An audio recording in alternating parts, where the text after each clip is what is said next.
চা পাতার হালুয়া। কি অবাক হচ্ছেন? নাম শুনেননি নিশ্চয়ই কখনো। আরে শুনবেন কি করে, আপনারা তো আমাকে ফলোই করছেন না। আমাকে ফলো দিয়ে পাশে থাকুন, তাহলে প্রতিদিন নিত্য নতুন এই ধরনের সকল রেসিপি আপনারা পেয়ে যাবেন। তো যাই হোক, কথা না বাড়িয়ে কাজের কথায় আসি। সবার ফার্স্টে এখানে একটা বোলকে আনবেন, সুন্দর করে নাচিয়ে নাচিয়ে। আমি এখানে স্টিলেরটা নিয়েছি, আপনারা চাইলে কাঁচ অথবা মেলামাইনেরটাও নিতে পারেন।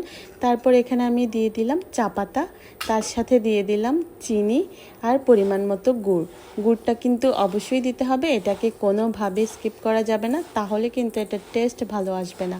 তারপর এই তো যেভাবে আমরা মুড়ি ভর্তা করি ঠিক সেইভাবে সবগুলো উপকরণ ভালো করে চটকে চটকে এমনভাবে মিশাতে হবে যাতে চা পাতা বলে উঠে যে ছেড়ে দে মা, কেঁদে বাঁচি। তো যাই হোক, ভালো করে মিশানোর পর এই তো বাসায় যত ধরনের পুরাতন কড়াই আছে আমার মতো এরকম একটা পুরাতন কড়াই নিয়ে নেবেন। খবরদার পাকনামি করে কেউ কিন্তু নতুন কড়াই নিতে যায় না, তাহলে কিন্তু মায়ের জুতার বাড়ি একটাও মিস হবে না। তারপর মাঝখানে একটা ছোট্ট বাটি বসিয়ে এই তো আমি ঝাঁকানাকা করে চারপাশে সমস্ত উপকরণ ছড়িয়ে দিচ্ছি।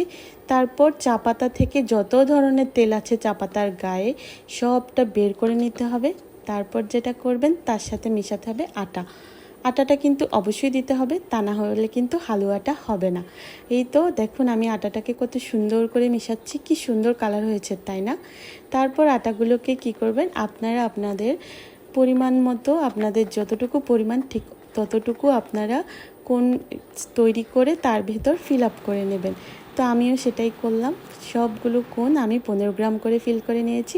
এই তো রেডি আমার চা পাতার হালুয়া। তবে এই হালুয়া ভুলেও কেউ খেতে যাবেন না, এটাকে নখি ইউজ করবেন, তবেই আমার মতো সুন্দর কালার পাবেন।